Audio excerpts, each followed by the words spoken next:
నిన్న ఈరోజు జగన్మోహన్ రెడ్డి సభలో సిద్ధం అన్నాడు.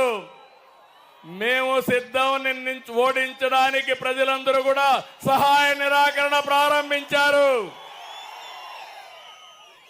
పాపం ఫ్రస్ట్రేషన్ లో ఉన్నాడు, డిప్రెషన్ లో ఉన్నాడు. ఈ కదిరి చూసిన తర్వాత ఎన్ని టీవీలు పగలుతాయో నాకు తెలియదు. అందుకని నేనేదో ఈ మాట ఓవర్ కాన్ఫిడెంట్ గా చెప్పడం లేదు. ప్రజలు చూసి చెప్తున్నా, మీ కాన్ఫిడెన్స్ చూసి చెప్తున్నా. ప్రతి ఒక్కరూ చెప్పేది ఒకే మాట, జగన్ దిగిపోవాలి, రాష్ట్రం బాగుపడాలి. నా జీవితంలో ఎన్నో ఎన్నికలు చూశాను. ఇలాంటి ఉత్సాహం ఉండే ఎన్నిక 1994లో చూశా. ఆ రోజు కాంగ్రెస్ పార్టీ పూర్తిగా ఓడిపోయి మొత్తం తెలుగుదేశం పార్టీని గెలిచాం. ఈరోజు నేను మిమ్మల్ని కోరేది, నేను మీలో ఒక చైతన్యం తేవడానికి వచ్చాను. 5 సంవత్సరాల్లో ఏం జరిగిందో ఒకసారి గుర్తు చేయడానికి వచ్చాను. మిమ్మల్ని అందరినీ కార్యోన్ముఖులు చేయడానికి ఈరోజు ఇక్కడికి వచ్చాను. ఇది 6వ మీటింగు. మీటింగ్ బై మీటింగ్ చూస్తే సూపర్ హిట్ అవుతున్నాయి.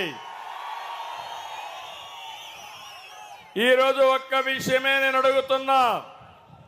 జగన్మోహన్ రెడ్డి నమ్మిన వారిని నిలువున ముంచే మోసకారి. దీనికి ఉదాహరణ ఈ రాయలసీమ.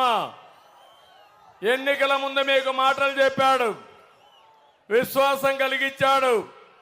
ఆయన నమ్మి నమ్మకంతో 52 సీట్లు అసెంబ్లీలుంటే 49 సీట్లు ఇక్కడ గెలిపించారు. గెలిపించారా లేదా?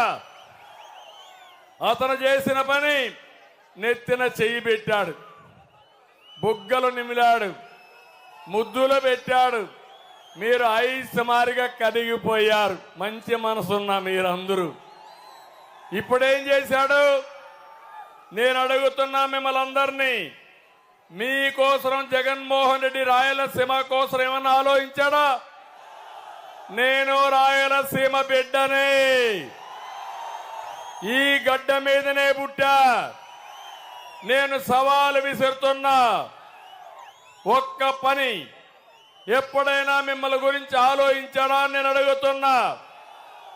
ఈ 5 ఏళ్లలో ఒక్క ఇరిగేషన్ పూర్తి చేశాడా తమ్ముళ్ళు? ఇరిగేషన్ ప్రాజెక్ట్ ని 1 ఎకరాకు నీళ్లు ఇచ్చాడా? ఒక పరిశ్రమ తెచ్చాడా? ఒక తమ్ముడికి ఉద్యోగం వచ్చిందా? ఉద్యోగం వస్తున్న నమ్మకం ఉందా మీకు?